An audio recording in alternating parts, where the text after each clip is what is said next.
今日はこれを、やるんですけど、ええ、ええ、今まで DHC 何回もやってるじゃないですか。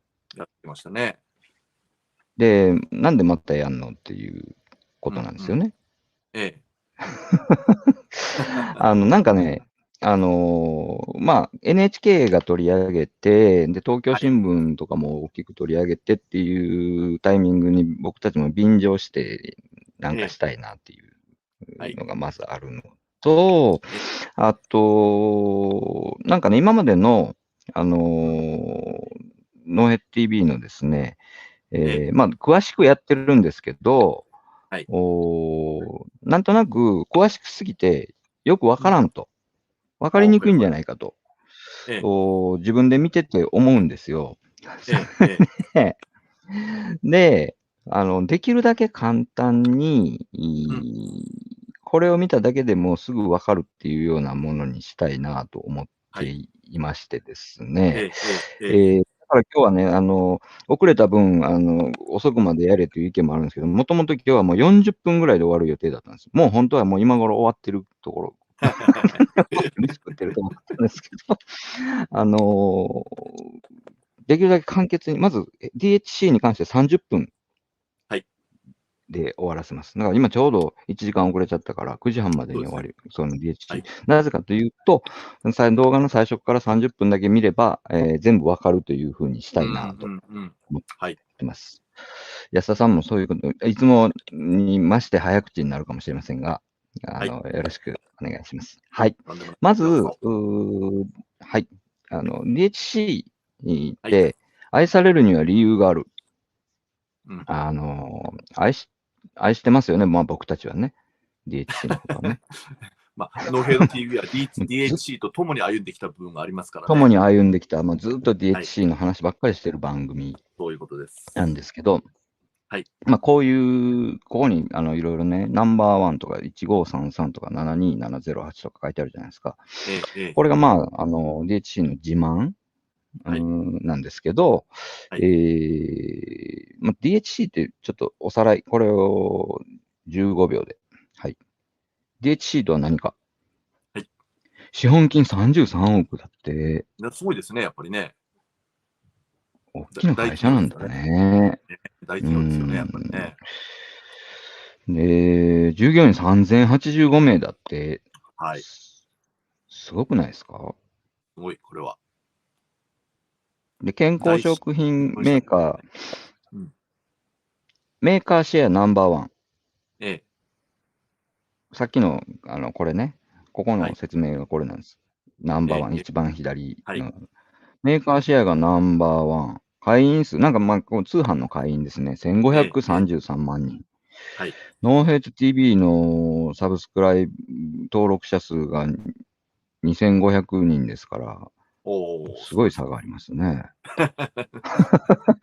全国の取扱店舗数7万2708店舗以上。ええ、こういうでっかい会社であると。はい。最近なんか直営店がなんか一斉に閉店したようですけど、うん。それでもやあっぱりまだの、7万2000の取それでも全扱店舗然多いんですそね。そうですよう。で、ね。DHC っていうのはどういう、何をやってる会社か。はい。事業一覧。うん。いろいろやってんすよ。まず化粧そうで品でしょ。すね。健康食品はい。でしょ。それからうん。食べ物、医薬はい。品、遺うん。伝子関係、リゾート、ホテルをうん。運営してますよね。うん。うん。ヘリコプターまでやってるんです。ヘリコプター会はい。社もあるんです。うん。会社っていうか、DHC が直接手掛けてる部門にヘリコプター、アはい。パレル、介護、ペット、翻訳通訳。この翻訳通訳っていうのが最初の、おー創業時の仕事なんですよね。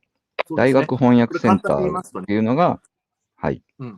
そう、この DHC おの創願いします。業社長、つまり吉田さんっていうのは、こう25歳の時に DHC の前身となる会社を作って、一回倒産してるんですよね。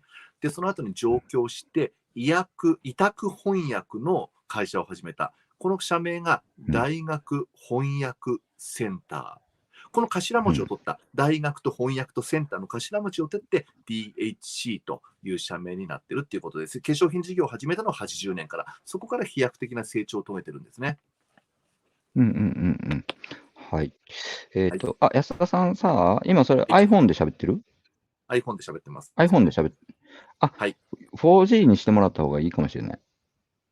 4G にしました。わ、してる？了解、了解、了はい。解。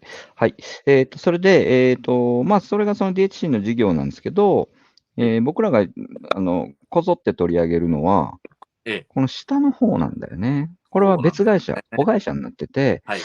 関連会社に DHC テレビジョンといはい。うテレビ局があり、はい。クロス FM っていう FM 局も持っており、はい。これ北九州の電営業電社、ですね。うん。はい。電電社という広告うん。代理店をはい。やっており、ええ。それからビール会社、うん。それから酒造、お酒も作る、それかはい。ら漁業までやってるとうん、うん、うん。いうのが、まあ、DHC なんですね。はい。でね、ええ、結局、さっき大学翻訳センターとして始まったのが70年代ですええ、えよね。え、ええ。で、まあ、健康食品、食品、医薬品とかいろんな手を広げて、それで、出版とか教育にも、うん、うん。事業にも手を出してみたいなことをずーっとやってきて、はい。それが、どんどん手を広げていくんですけど、このメディア関係のことに手を出し始めたのって、ごく最近なんですよね。ええ、ええ、ええ。2014年、15年ぐらいから。はい。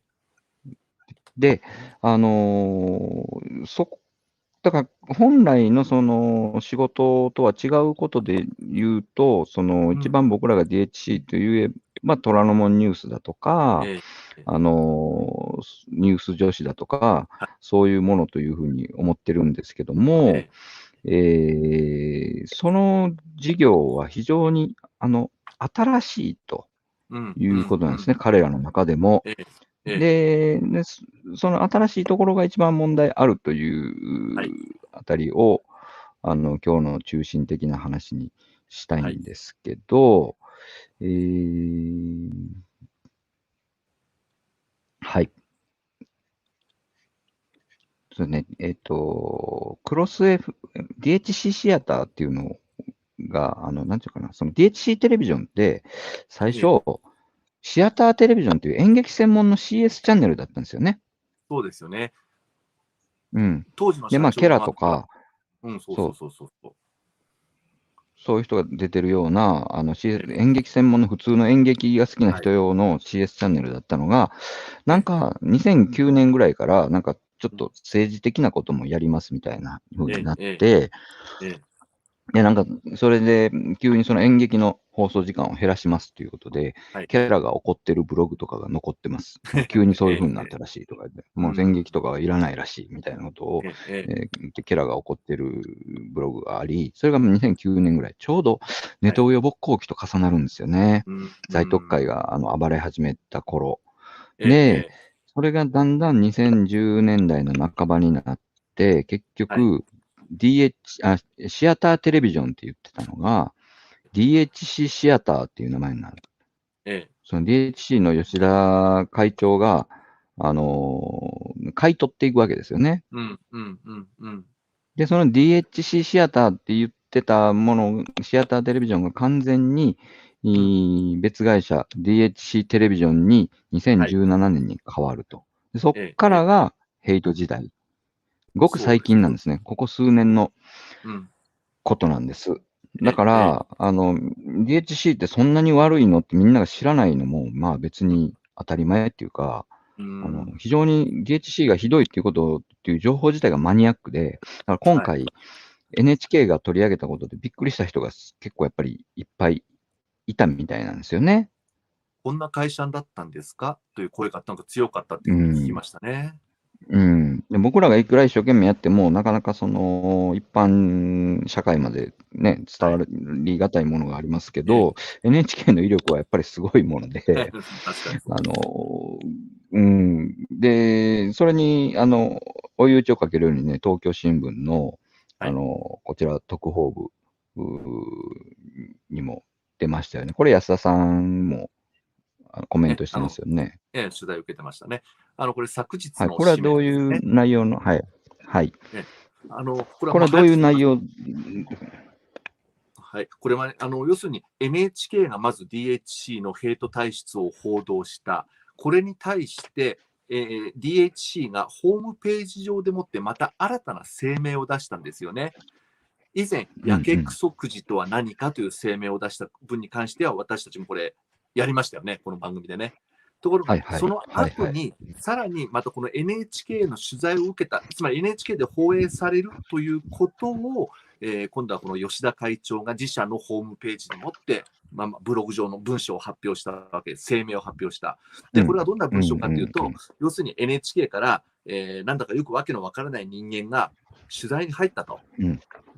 そして NHK っていうのはどういう会社かというと、NHK っていうのは幹部もアナウンサーも社員のほとんどがコリアン系であると。で、出演者についても学者、芸能人、スポーツ選手の多くがコリアン系であり、そうしたね、一貫して、所詮が NHK も、あるいは NHK に出てる人間もみんなコリアン系なんだと。要するに在日コリアンなんだということを主張してるわけですよね。で、みんなこういうことをね、こういうことですね。これでみんな、知らなかった人はびっくりしたみたいですね。いや、本当そうですね。こんなん、僕ら余命をはじめ、慣れてるじゃないですか。こういうとんでもネトウヨって。で、もうこれ典型的なあれだねとかってなんかこう、知ったか分かったようなこと言ってんだけど、一般的にはこれ衝撃。そう、衝撃なんだけど、ネトウヨとしてもかなりこれ、ステージ低い方ですよ。今時こんなことそうなんだよね。ステージ低いですね。ステージ低いですよ。で、そのコリアン系が、なんか社会を、日本を牛耳ってるかのように書いてあるわけですよね。だから、要するに、社会で最も権力を持ってる、力を持ってるのは在日コリアンなんだから、その在日コリアンを批判したり、中傷したりすること自体は差別でも何でもないっていう物言いなんね、あり手に言えば。だからよく昔野間さんなんかも散々相手にしてたのネトウヨは日本を支配してるのは在日、日本の経済を支配してるのは在日、メディアや芸術やスポーツを支配してるのは在日みたいなね。その手の物言いがこの企業の代表によって綴られてるっていうところが一つ大きな注目ありましたよね。バカバカしいけど。ですね。だから、結局、DHC のね、異常な、僕らにとっては慣れたものですけど、この異常なヘイトスピーチに、世間が驚いたわけなんですけども、こんな会長がね、こんなことを書いていて、社員はかわいそうにとか、会長が暴走して、社員も大変だろうな、みたいな意見があるじゃないですか。それどう思いますか？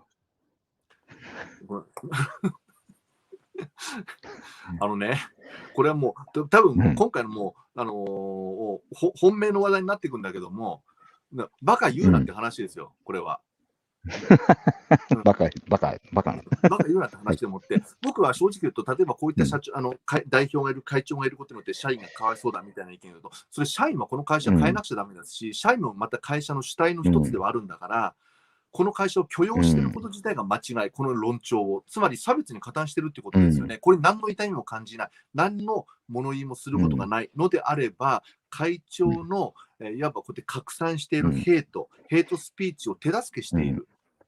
あるいはもっと言えば、差別に加担していることになるわけで、さらに言えば、この商品を買うこと自体も、ある種差別に加担していると言っても、僕は構わないと思います。そうですね。ポイントは、社員が何にも言えないのは加担だとか、そういうレベルを超えて、なんていうのかな。DHC が何が問題かっていうのは、ちょっとさっきこれ出しておこうかな。社員が、何も言えないからかわいそうとかいうどころか、その社員という人たちは、積極的にこの吉田さんの意見に賛同してるんですね。これは週刊文春が今年の初めに出してた記事ですけど、これ前も紹介しましたけど、会社ぐるみで DHC の商品を褒める桜投稿をネットに SNS にやれっていう指示を出して、みんな割と喜んでやってたわけですね、ええ、ええ、ええ、社員は。そういうことその通です。りに。で、新入社員がこれはおかしいんじゃないかって言ったら、うん、なんか幹部に怒られて、うん。懲戒解雇になってる。で、はい。幹部の言うことには、こうなんですよ。これひどいこと言ってますよね、これ、要するに、これね。吉田さんの言ってることは真実で、ええ、ええ、で、ああいうことを言ってるけど、うち潰れてないんですよと。で、うん、別に客も離れてないし、だから何がうん、問題なんだみたいなことを幹部がうん。言ってね。つまり、会長が暴走してて、それを止められない社員も大変だな、みたいな、なんていうの、何も不作為は加担だとか、そういう話をうん、したいんそういう、じゃなくて、そうそう、そういう会社ぐなんか文るみでやっ学的な話じてんですよ。ゃなくてね。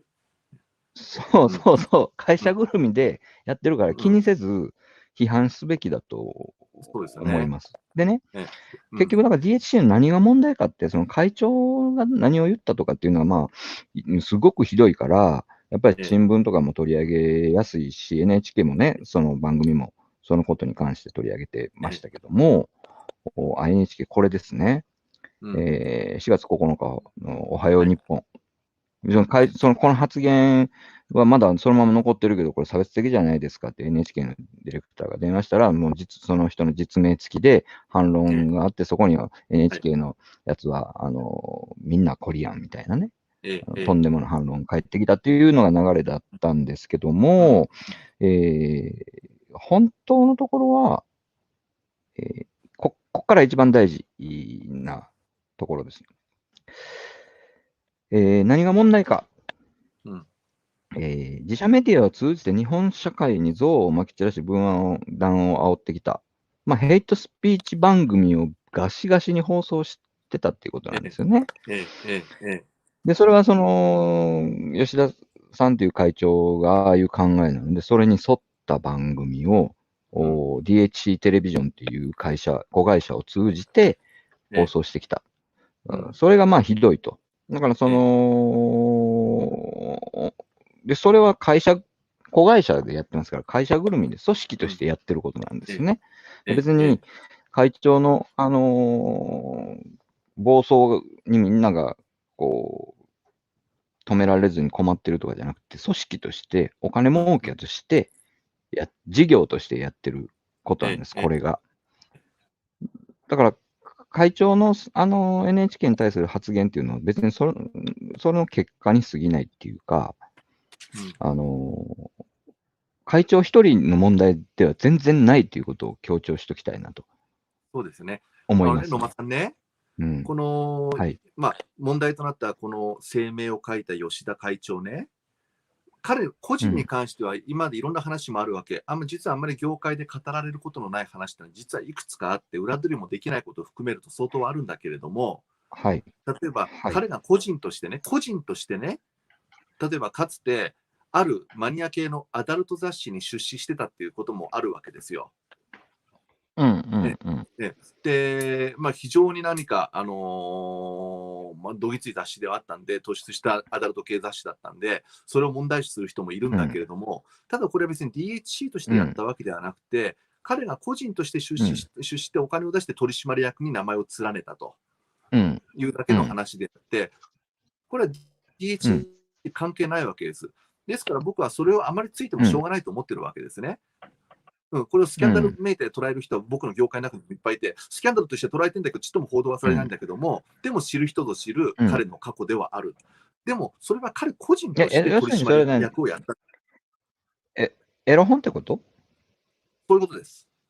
あそういうことです。別にそんなん問題ないですよね。むしろね、そんなヘイそうトスピーチに比そうべたら別に、全然問題ない。エロ本なんかそれ何のをスキャンダ問題もないです。ル誌にね、うん。言う人もいるんだけど、それはあくまでもこれうん。個人としてやったわけだから、何にも問題ないわけですよ。うん。ところがね、うんうん今野間さん言った通り、うんヘイトスピーチは彼が個人として言ったであろううん。が何であろうが、会社の名前を使うん。って堂々と う DHC ん。代表取締役会長 CEO としてこの声明を出している。うん。しかも会社の公式うん。ホームページを通して差別を扇動している、ヘイトを煽ってるわけですよね。これはね、うんうん大うん。問題なんですよ。会社の名前を通してやってるってことは。つまり、うんう企業んがうんうん。ヘイトを率先し、企業がヘイトを拡散し、企業が憎悪をうん。煽ってるわけですよね。人種的憎悪。うんうんうんうん。ね、だから、これは、まあ、さっきのね、個人のはい、どうぞ。問題では何でもない。うん。だから彼個人の問題でも何でもない。会社として捉えなくちゃいけない問題です、これは。はい。で、さっきのね、結局、そのポイントは、この、彼個人がどうこうというよりも、自社メディアを通じて DHC という会社が、日本社会にヘイトスピーチをまき散らしてきたということが、そういうことです。非常に問題なわけで、はいまあ問題はむしろこれだけと言ってもいいそと思うの通りです。んですね。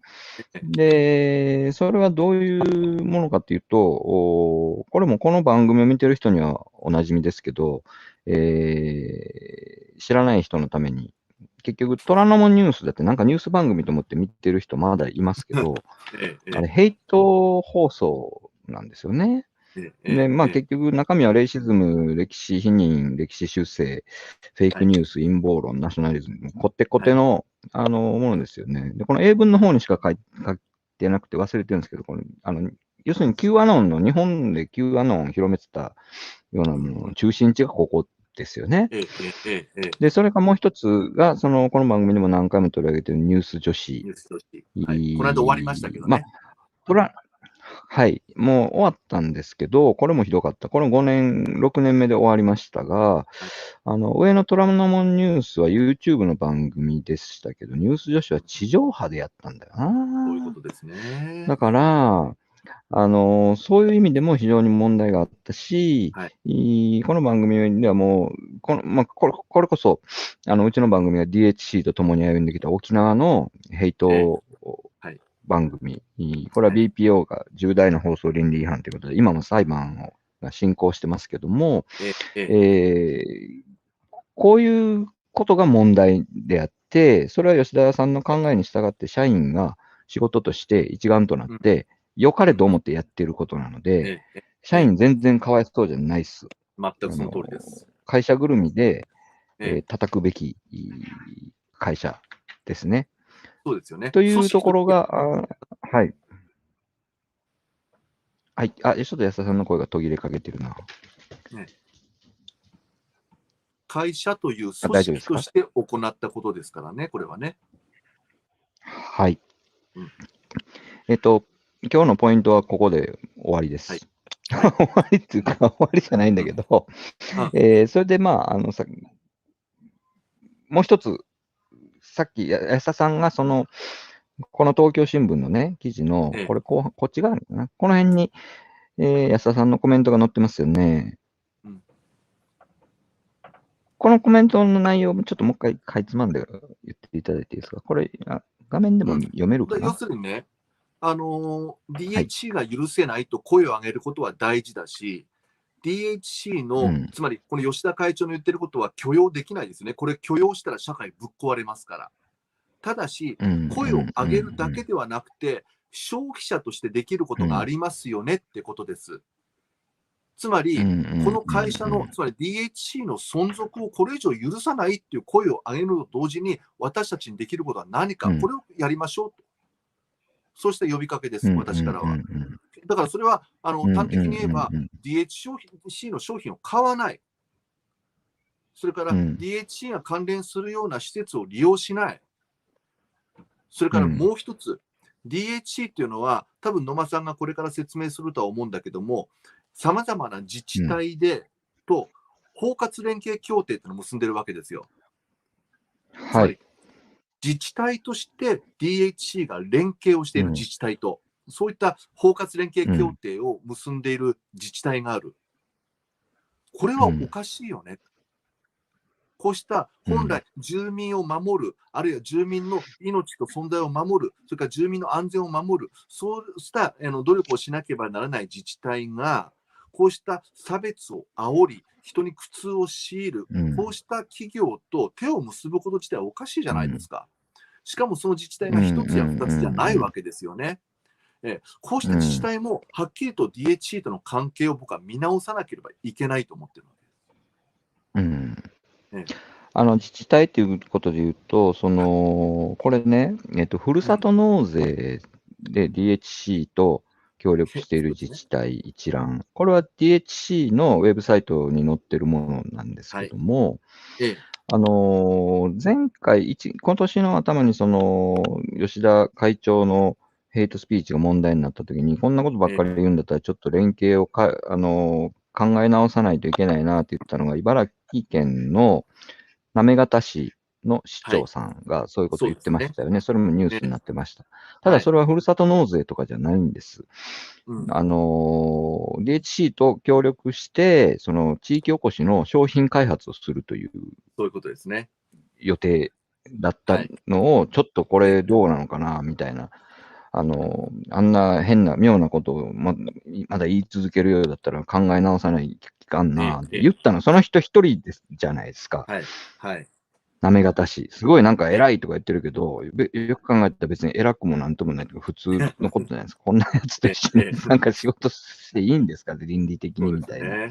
それから企業で、DHC とコラボレーションしてたり、サンリオとかもそうですけど、DHC の広告をもらってるところいっぱいあるじゃないですか。で、例えば DHC のビールをね、入れてるお店、たくさんあるんです。DHC、こんだけ、さっきも出しましたけど、こんだけ事業やってますから、特にDHC ビールとか、DHC 酒造とかっていうのは、お酒とかビールを、これもね、地元とのコラボっつうのは、やっぱりここに行政が入っていて、町おこし、町おこしのために、地域の、そういう酒造とかに協力して、盛り上げていくみたいなのが多いんですよね。で、DHC ビールは、飲み屋さんで入ってるところがいっぱいあるんですけど、やめるって言ったのはスープストックだけじゃないですか。そうですね。スープストックはやめるって言いましたけど、他続きませんでしたね。そう。で、その自治体で一つ、企業で一つしか、ボイコットしないっていうこと自体が、ちょっとどうなんですかっていう気がしますよね。あまりにも、感度が鈍い。ただ、やっぱりDHC のことは、僕らがいくら頑張ってやっても、力及ばずで、なかなか広がっていかないけど、NHK とかがね、それ言うとマスメディアも NHK がやっと今やったわけでしょ。で、他のメディアは、共同通信はちょっとやってますけど、あんまり大騒ぎしてないですよね。で、テレビなんかもちろんそうだし、新聞も騒いでないですよね。民放はコマーシャル流してます。ね。で、コマーシャルを断れない事情もわかるんですよ。コマーシャル自体が多分何の問題もないから。コマーシャルは化粧品のコマーシャルだから、ヘイト的には何の問題もないものを出してくるわけでしょ。そうすると番組の審査で番組というかテレビ、放送局の審査上は、NG にできないんですよね、多分ね。だから、企業としてこういうヘイトな会社とは仕事をしませんっていうことを、もっと上の方のレベルで表明しない限り、コマーシャルは、それなりに良さげなものを出してくれば、みんな放送せざるを得ないっていうふうになるんだと思うんです。だから、こういう、なんかあまりにもみんな沈黙しすぎてんじゃないかなっていう気はしますよね。東京新聞のね、記事では、一応各民放にも質問を投げてるんですよね。ところが、すべての民放がノーコメントなんですよ。それから、この吉田会長の声明では、経団連の批判もしてるんですよね。経団連もコリアン系で占められてるみたいな書き方がある。だから、東京新聞は当然、経団連に取材を申し込んでるんだけども、経団連でも他社のホームページに書いてあることは別に関係ないって言って質問を跳ねつけている。何も答えない。この対応がね、やっぱりヘイトをのさばらせてるというか、甘やかしている、僕は大きな原因となっていると思いますね。これね、よくDHC はコマーシャル、CM をもらってるからテレビ局が批判できないんだっていう意見があるじゃないですか。うん。で、僕なんか違うような気もしてて、うん。多分、CM をもらってるから批判したくてもできないんじゃなくて、うん。そもそも批判しようと思いついてないんじゃないかなと思うんですね。うん。うん。うん。関心がない。はい。だから、何が悪いのか分かんないんじゃないのかなっていう僕はそれだと思います。気がするんです、今の。え僕はまさにそれだと思います。何が問題かね。わからない。あるいは何がヘイトなのかわからない。もっと言えば、ヘイトのうん。何が問題なのかわからないというのが、今の僕うん。は一部のメディアの、やっぱり貫いているものだと思いますよ。うん。だからね、批判、広告をもらってるから批判できないのだっていうのは、随分メディアに対して、まだ信頼感のある意見だと思うんです。批判したうん。いけどお金のことがあって批判できないのだっていう話ですよね。違うと思うな。メディアの人って、ほぼそのごく少数のね、僕たちがいつも取り上げるごく少数の新聞記者、それからディレクはい。ター、今回の ええ。NHK の人もそうですけども、はい。社内ではもう例外中の例外でしょ。うん。そうですで、ね。他の社員は何の関心もない、もしはい。くは大したことと思ってない、もしくは賛同しているってええ。ええ。いう感じじゃないかなと思うんはい。ですよ。ええ。今回もなんかツイッターに本当かどうか知らんけど、講談社勤務って書いてるやつが、あの DHC を褒めるうん。ツイートをしてるの知ってます？はい。なんか津田さんに絡んでた人ですよね。僕も見ましたけども。そうそうそうそうそう。ええ。それでね、それもね、こんなことを、講談社にもこんなやつがいるなんて大変だとか言うけど、講談社ってケント・ギルバートのヘイト本出したとこじゃないですか。うん。うん。別にそんなにおかしくない。テレ朝がもうああなってる時代に講談社の中にヘイターがうん。いたって全然不思議でもなんでもないなといや、思うんですよね。なんともないですよ。いると思いますよ、そういうのは。彼だからが本当にこうじゃ絶対社員僕はあれ、証をやってといて、兵隊がいないかというと、絶対全本当に然そんなことない。絶対本当に社員だと思う、俺。うん。で、全然そういうことを書いても抵抗がないんだと思う。だから、メディアの方もなんかそういうふうにな人が多数を占めてんじゃないかなっていう気がするんですね。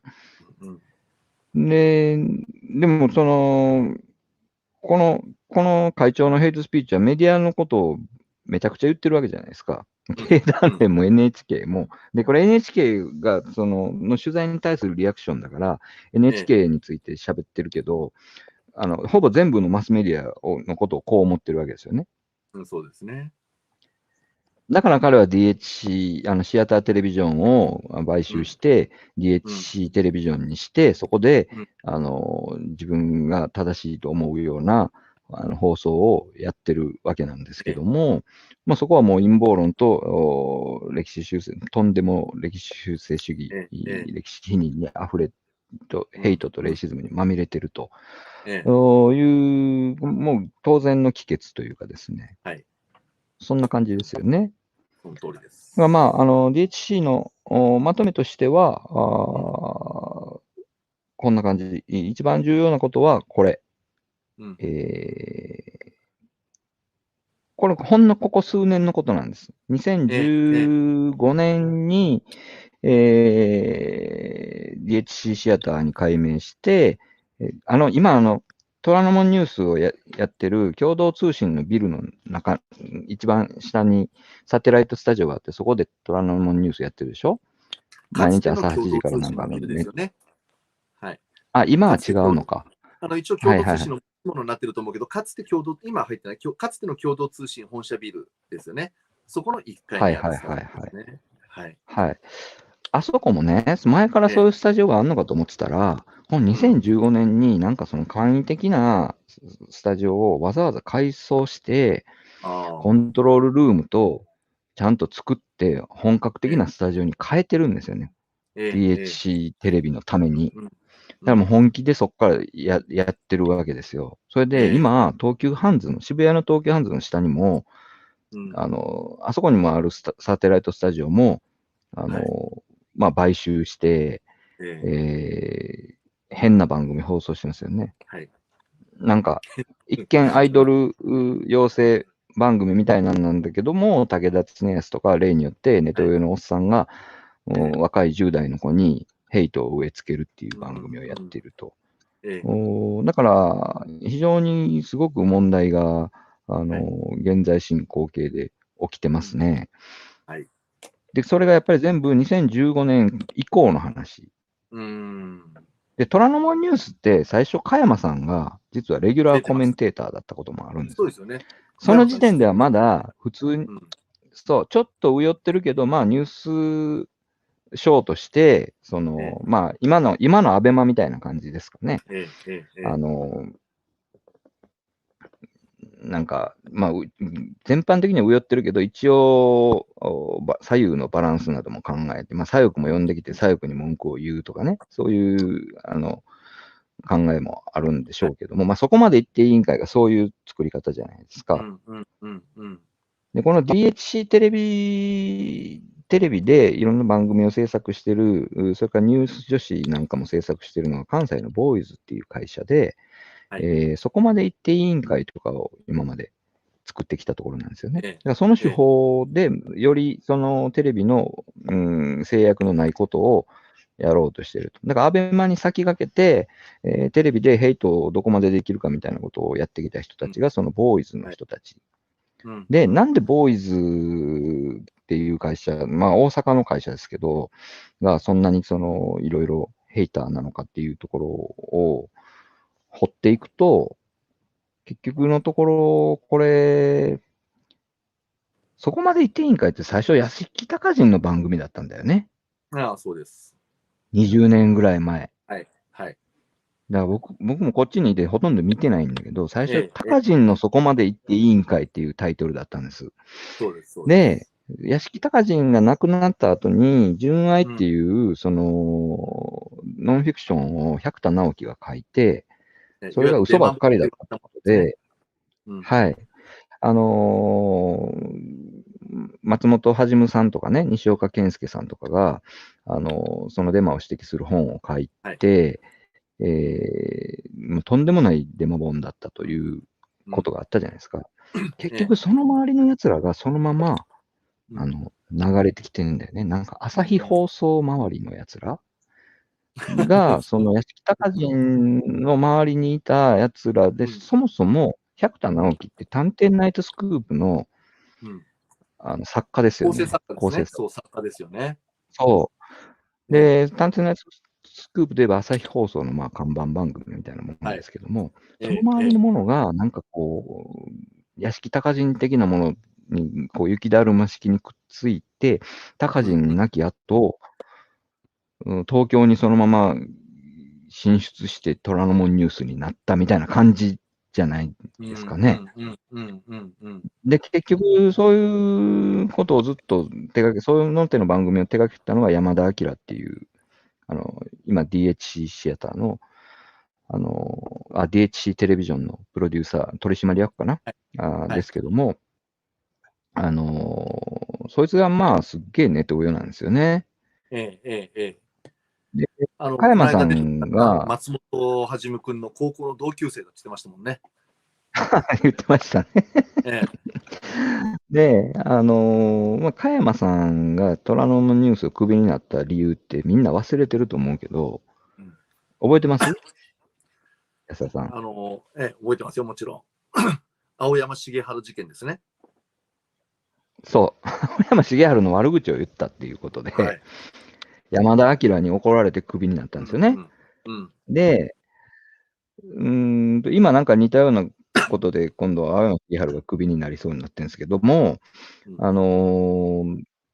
なんか、そういう、なんとなく高人的な人たちの、屋敷高人よりももっと、いい加減でバカな人たちが集まって、煮しめたような、そこに DHC の金を投入して、ニコゴリにしたようなものが、今の虎ノ門ニュースとかニュース女子とか、あの辺のものというこの辺はちょっと詳しく掘っていくと、またマニアックになりすぎて、あれなんで、番組的にはさっきの35分ぐらいまでのところでもう、いいんですけど、今のまとめ文脈で一て見てつだけね、いただく。今の文脈で一つはい。だけ言うと、やっぱこれ掘ってからめんうん。どくさいから今日は言わないけども、やっぱりこれ関西メディアの問題点っていうのがあるので、これやっぱりきちんといつか論じるべきだなと思ってます。関西メディアが、かそうつて反ですね。体制、うん。反東京と言われた関西メディアがなぜこういうふうに右寄っていったのかっていうことは、一つの宿題として、いずうん。れきちんとお答えしなくちゃいけないなっていうことが一つ。それからさっき野間さんそうがおっしゃった、ですね。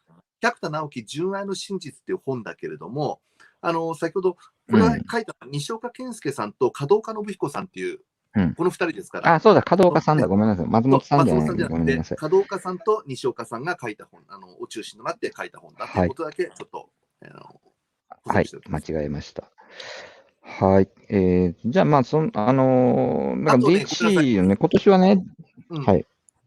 DHA 一つだけどうぞ。告知です。うん。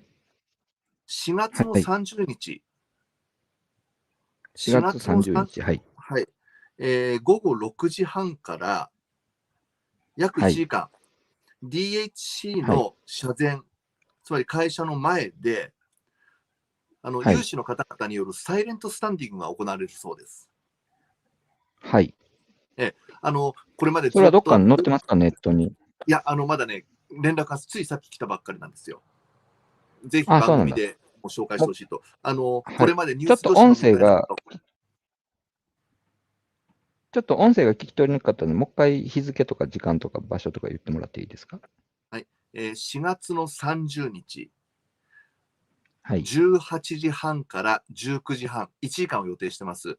はい。はい。DHC 本社前でサイレントスタンディンはい。グが行われるので、ぜひ参加してほしいと。これまでニュース女はい。子なんかの問題にずっと取り組んできた、川名真理さんたちを中はい。心とする有志の方はい。々が集はい。まって、はい。あえてまだ社員がはい。残っているであろう6時半から、スタンディング、サイレントスタはい。ンディングをするということです。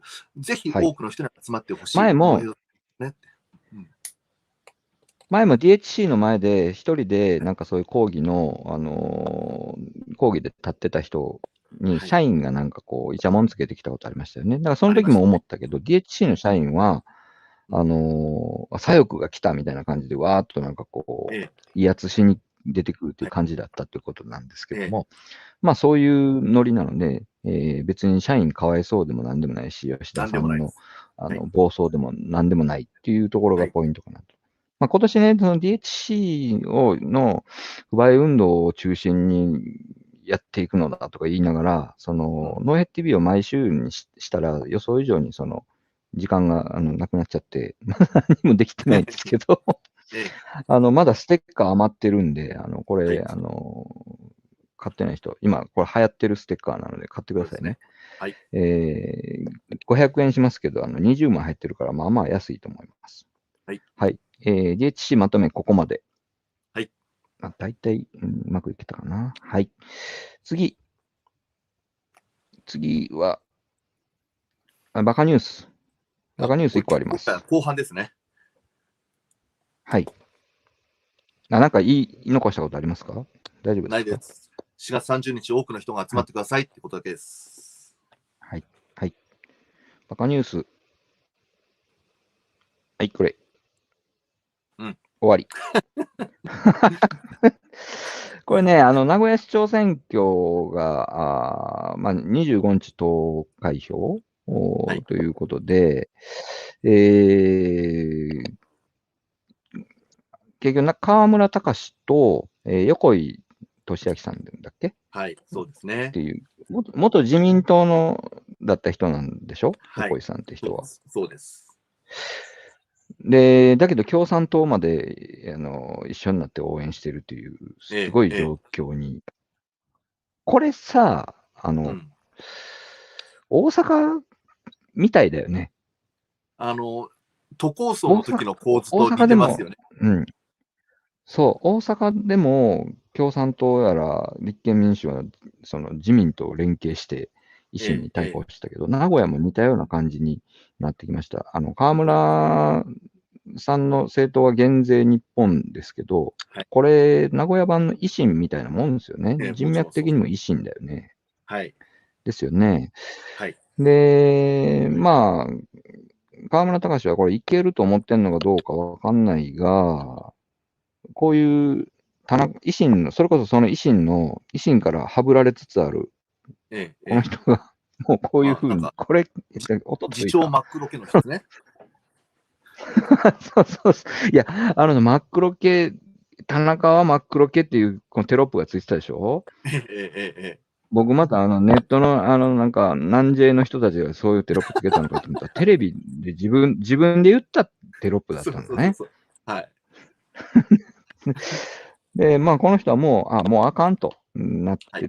なんか結局、全然関わってないって言ったの全部嘘で、やっぱり発注してたのお前やったやんっていう話になってますよね。でも当然わかる、もう最初からだって発注の控えがありますよって言ってんのになんであんな嘘つくのかなっていう。で、まあこれ、だから、この人今、河村さんのこと怒ってますよね。多分。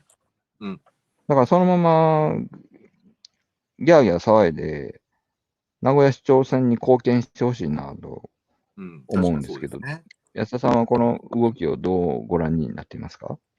もうどうせ自分で真っ黒けだと分かってて、もう多分パクられるでしょ、この人。で、パクられるんであれば、もう河村さんも道連れに、ついでに高須さんも道連れに、で、僕は全然問題ないと思いますけどね。確かに、この人に責任を全部追っかぶせちゃうと、それで解決したことになっちゃうから、そういうわけじゃないでよねっていうことは、やっぱり、きちんとこれ、幕引きを田中さん自身も考えてやってほしいなと思います。まあ、田中さんもやっぱりそれでは納得しませんよね。やっぱりね。多分ね。なんか全部お前が悪く、全部私が悪うございましたっていうわけにはいきますまいて。はい。バカニュース以上です。はい。そして、次は、ちょっと待って。最後はですね、本の紹介があります。こっちですね。はい。僕もあります。その、ヘイトスピーチと対抗報道という本が集英写真書から出ました。これね、安田さんもう読みました？まだ読んでない。まだ解いたばっかりなんで、まだ途中までしか読んでません。これすごい本ですわ。うん。これちょっと画期的かもしれない。これは須波圭介さんっていう人は誰かというと、共同通信ヘイト問題取材班を作った人そうですね。なんですね。はい。なんか顔なんかも見たら知ってる人は多いかもしれないです。で、何かというと、まあ、第一章のヘイトスピーチと報道っていうところで、徹底的に両論併記、どっちもどっち論みたいなものに反対するところからまず始めているというところが、なかなか、すごいというか、それをすごく強調して書いてある。で、なんか、最初に、現場に行った時に、カウンター講義に来てた人たちに、共同通信が何しに来たんじゃとかって言われたり、それ野間さんでしょ、言ったの。ガツンとなったって感じで。ってみんな思うじゃないですか。でみんなそう思うけど、絶対俺じゃないんですよ。で俺ももし喋ってたら言ったと思うけど、僕、共同通信の人と喋ったの全然後で、2017年よりも後で、津波さんと知り合ったのもつい最近で、結構ね、僕内気なもんで、あんまり話しかけないんですよね、マスメディアに、ね。だから絶対みんなは俺と思ってるけど、僕じゃないんです。だけど、そういう気持ちはわかるじゃないですか。なぜかというと、あの頃、共同通信には、ツイッターにもいたけど、という、多分松本って人だったと思うんですけど、めっちゃ右寄った記者が、安倍政権万歳みたいな記者が、安倍政権をよいしょするようなツイートとかガンガンしてたし、記事もいっぱいありましたよね。共同通信完全に右寄ってるやんけってなってた頃ですよ。多分その時ってね。ただでも、須波さんって全然そういう人じゃないのに、現場に行ったら、おう、何しに来たんやとかって言われるけど、まあ、しょうがないよな。共同通信という会社を背負って仕事してるわけですから、まあ、それはしょうがないとして、この本はでもすごい。やっぱり、完全にどっちもどっち論は間違いということをはっきりここまで言い切ってる、うんうんそれに一生丸ごと割いてるような本って今えまでなかったんじゃないかなっていううん気がします。で、それとともに、ちょうど今日取り上げたような DHC シアターができて以降の5年ぐらい、2000年代半ば、15はい年ぐらいから、現在までの日本のヘイト状況っていうのが、簡潔にまとまってそうですね。いると、いう意味でも、これ良い本なので、ぜひ皆さんご購入いただければなとはい。思います。お願いしまうん。いや、す。これは本当すごい本でした。はい。あの須波さんおめでとうございます。ありがとうございます。昔ひどいこと言ってごめんね。俺じゃないけど。はい。今日はこんなところかな。なんか、すごくもう10時前になって、すごく長いことやった感じがしますけど、1時間もやってないっていうね。はい。はい。矢田さんは来週はじゃあ来てくださいね。伺います。すいませんでした、今日は。はい。いえいえいえ、来週、やっぱりね、なんか、音声がやっぱり、途切れますね。リそうですか。モートだと。ごめんなさい。はい。うん。僕の環境なんかが悪いんだとね、思います。やっぱり、いやいや、環境が悪いのかなんかわかんないけど、だって 4G でWi-Fi じゃないんですよね。Wi-Fi だとまた問題がありそうだったんで、ねえ。だ 4G かにしました。ら、やっぱり、まあ、電波がそこ弱いのかなんかわかんないけど、それか、サーバーのスペックの問題かもしれないし、はい。どこに原因がよくかわかんないけど、ほら、久々にほら、リモートでやるとさ、なんか、あの、話両方がし始めたら、ちょっとぶつかって、あ、どうぞ、みたいになったりしやすいえ、なってそ思いました。うですね。だから、はい。やっぱり、もう、一緒にやまん延りましょう。防止措置は無視して、対面ではい。やりたいなと思います。はい、次回は、4月21日水21曜日日。20はい。時から、となります。来週もよろしくおお願いい願いします。たします。はい。じゃあ今日はこんな感じ。最後にじゃあもう一回だけ、まとめを出しときますね。はい。今日のポイントはこれ。これをスクショして広めてください。お願いしはい。ます。はい。よろしくお願いします。では、はい。今日はこれで終わりたいと思います。皆さんどうもありがとうございましありがとうございました。た。